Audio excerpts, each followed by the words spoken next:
கிறிஸ்துவுக்குள் பிரியமானவர்களே, இயேசு கிறிஸ்துவின் இனிதான நாமத்தில் வாழ்த்துக்கள். ஜூன் மாத வாக்குத்தத்தம் யோவேல் 2ஆம் அதிகாரம் 21ஆம் வசனம். தேசமே பயப்படாதே, மகிழ்ந்து களிக்கூறு, கர்த்தர் பெரிய காரியங்களை செய்வார். Joel chapter 2 verse 21. Fear not, O land, be glad and rejoice, for the Lord will do great things என்று எழுதப்பட்டிருக்கிறது. இந்த வசனம் இந்த மாதத்தின் வாக்குத்தத்தமாக, ஜூன் மாத வாக்குத்தத்தமாக கர்த்தர் நமக்காக கொடுத்திருக்கிறார்.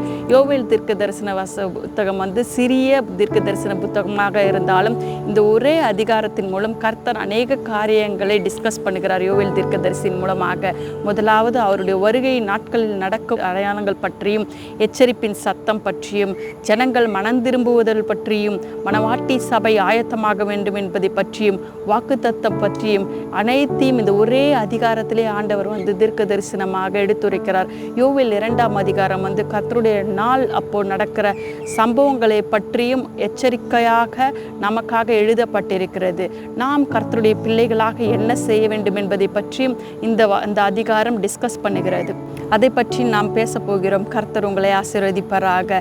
கர்த்தராகிய ஆண்டவர் நம்ம ஒரு தேசத்தில் வச்சிருக்கிறார்னா நாம் மட்டும் வாழ அல்ல, நாம் குடும்பம் மட்டும் வாழ அல்ல, நம் குடும்பம் மட்டும் ஆசீர்வதிக்கப்பட அல்ல, நம் குடும்பம் மட்டும் அடுத்தடுத்த ஸ்டேஜுக்கு இம்ப்ரூவ் ஆகணும் இல்லை. இவை அனைத்தும் கர்த்தர் நமக்கு கொடுப்பார். அதே நேரத்தில் அந்த தேசத்திற்காக திறப்பின் வாயிலில் இருக்கிற ஜனமாக நாம் இருக்க வேண்டும் என்பதை ஆண்டவர் மிக அதிகமாக ஆசைப்படுகிறார்.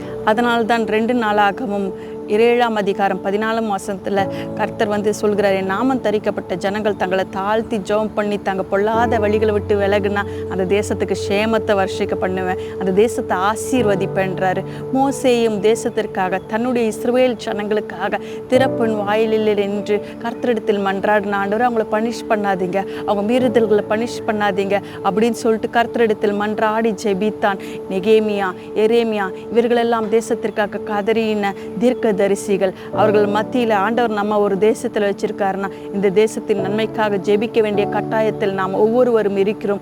அநேக போராட்டங்கள் தேசங்கள் சந்திக்கும், அநேக வறுமைகள் தேசங்கள் இருக்கும், வறட்சிகள் இருக்கலாம், ஸ்திரத்தன்மை இல்லாத நேரங்கள் இருக்கலாம், அரசியல்வாதிகள் இவர்களுக்கு மத்தியில் அங்கலாய்க்கும் ஜனங்கள் இருக்கலாம்.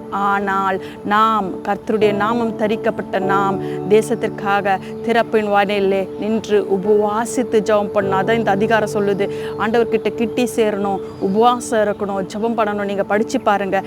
உபவாசம் இருந்து அழுகையோடும் புலம்பலோடு ஆண்டவர்கிட்ட நின்று, ஆண்டவரே எங்கள் தேசத்தை சந்திங்க ஆண்டவரே, எங்கள் தேசத்தை ரட்சிங்க ஆண்டவரே, எங்கள் தேசத்தை பனிஷ் பண்ணிடாதீங்க ஆண்டவரே என்று திறப்பின் வாயிலில் நிற்கும் பொழுது கர்த்தர் அந்த ஜெபத்தை கேட்டு கர்த்தர் அந்த தேசத்தில் ஒரு அற்புதத்தை செய்வார், நன்மையான காரியங்களை செய்வார். தேவன் பெரிய காரியங்களை செய்வார். அந்த தேசத்தின் ரட்சிப்பு கர்த்தருடைய பிள்ளைகள் மூலமாக வர ஆரம்பிக்கும். அதுதான் இந்த அதிகாரம் முழுவதும் டிஸ்கஸ் பண்ணுகிறது. ஏனென்றால் வேத வசனம் சொல்லுகிறது, தேவன் இரக்கமும் மன உருக்கமும் நீடிய சாந்தம் மிக கிருபையும் உள்ளவர். அதனால தான் ஆண்டவர் ரொம்ப இறங்குவார். நம்ம எப்போ தேசத்துக்காக ஜெபிக்கிறோமோ தேவன் தேசத்திற்காக இறங்குவார். தேவன் தேசத்தின் நிலைமையை மாற்றுவார். தேவன் தேசத்தை ஆசீர்வதிப்பார். அதனால தான் நம் கர்த்தரிடத்தில் கிட்டி சேர்ந்த, ஆண்டவரே இந்த தேசத்தை ஆசீர்வதி, உங்களுடைய சுற்று வட்டாரத்தில் உங்களை வைத்திருக்கிறார் என்றால் அதற்கு அந்த சுற்று வட்டாரத்தின் நன்மைகள் உங்கள் மூலமாக உண்டாக வேண்டும் என்று தான் அங்கே உங்களை வைத்திருக்கிறார். அதனால் நீங்கள் ஜெபியுங்க.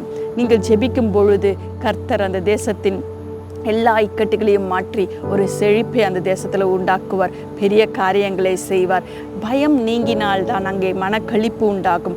பயம் நீங்கினால் தான் பெரிய களிக்கூறுதல் உண்டாகும். அதன் பயம் அதனால தான் ஆண்டவர் சொல்கிறார், பயப்படாதே பயப்படாதே பயப்படாதேன்றார். நாம் ஆண்டவரே எங்கள் தேசம் இப்படி இருக்கேன்னு நாம் பயப்படக்கூடாது.